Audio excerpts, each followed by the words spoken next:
Hello friends, welcome to my channel success fiber classes. आप सब कैसे हैं? तो जैसा कि आप लोगों ने डिमांड की थी, आपने वीडियो के कमेंट में डाला था कि मैम एक बार चंडीगढ़ पीआरटी में जो जनरल साइंस है उससे किस टाइप के क्वेश्चन पूछे जाएंगे, कैसे उसमें न्यूमेरिकल्स बनते हैं, आप एक बार उस पर वीडियो बना दे। तो मैंने उस पर वीडियो बना दी है। आज की जो हमारी वीडियो है बिल्कुल शॉर्ट रहेगी, बिल्कुल शॉर्ट में वीडियो आपको बताऊंगी कि आपको किस तरह से इसमें पढ़ना है। तो आज की वीडियो है, इसमें मैं सिर्फ 3 क्वेश्चन डिस्कस करूंगी, ठीक है। और वो भी आज केमिस्ट्री के, क्योंकि मैंने आपको बताया था कि साइंस में 3 पोर्शन होते हैं, फिजिक्स, केमिस्ट्री, मैथ्स। तो आज मैं सिर्फ आपसे केमिस्ट्री वाला पोर्शन डिस्कस करूंगी। इस वीडियो को देखकर आपको ये पता लगेगा कि इसमें जो क्वेश्चन पूछे गए हैं एसएससी चंडीगढ़ में प्रीवियस ईयर में, तो उन्होंने कितना डेप्थ में, मतलब किसी चैप्टर के डेप्थ में गए हैं, कितना मतलब वो ऊपर ऊपर से गए, ठीक है। तो आपको ये पूरा एक आइडिया है वो लग जाएगा। तो फिलहाल आज हम सिर्फ केमिस्ट्री के क्वेश्चन है वो डिस्कस करेंगे।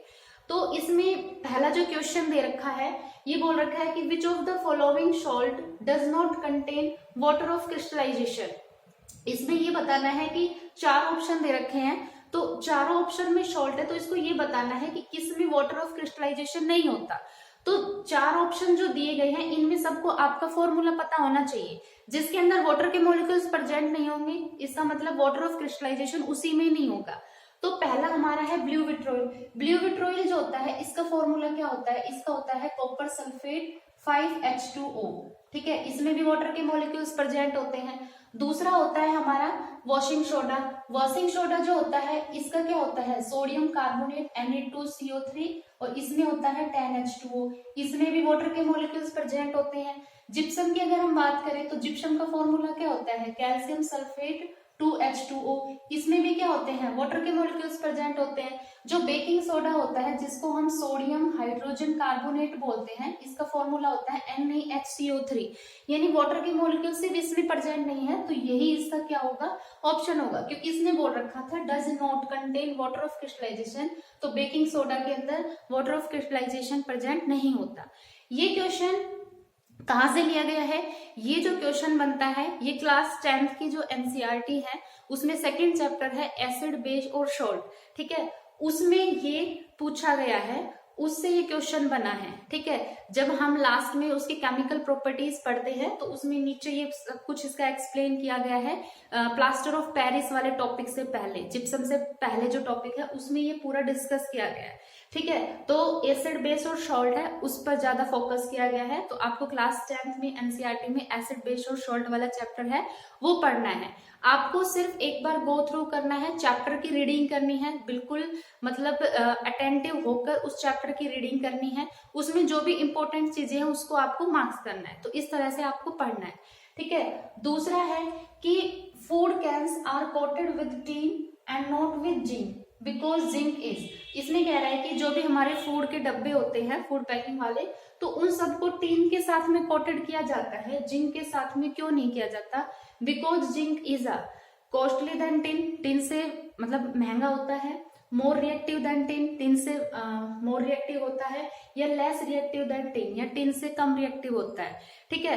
तो भाई ये जो पूछा गया, पहले तो मैं इसका आंसर बता देती हूँ। इसका आंसर होगा लेस रिएक्टिव देन टिन, क्योंकि अगर ये टिन से मोर रिएक्टिव होगा तो क्या होगा? जो हमारा फूड हमने फूड कैन में रखा है, फूड के साथ वो जिंक रिएक्ट कर जाएगा, तो वो खाना हमारा क्या हो जाएगा? स्पॉइल हो जाएगा, ठीक है। तो इसका क्या होगा? Less reactive than tin.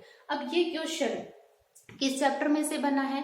ये बना है जो हमारा क्लास 10th की जो एनसीईआरटी है उसमें थर्ड चैप्टर जो आता है हमारा मेटल और नॉन मेटल, वहां से ये क्वेश्चन लिया गया है, ठीक है। उसमें जो रिएक्टिविटी सीरीज है आपको वो अच्छे से याद करनी है, यानी इसमें रिएक्टिविटी सीरीज पर ज्यादा फोकस किया है।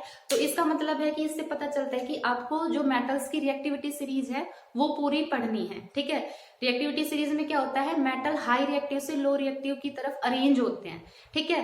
तो इसमें आपको ये पढ़ना है मेटल और नॉन मेटल, ठीक है। तो इससे ये पता चलता है कि आपको सिर्फ एनसीईआरटी पर ही फोकस करना है।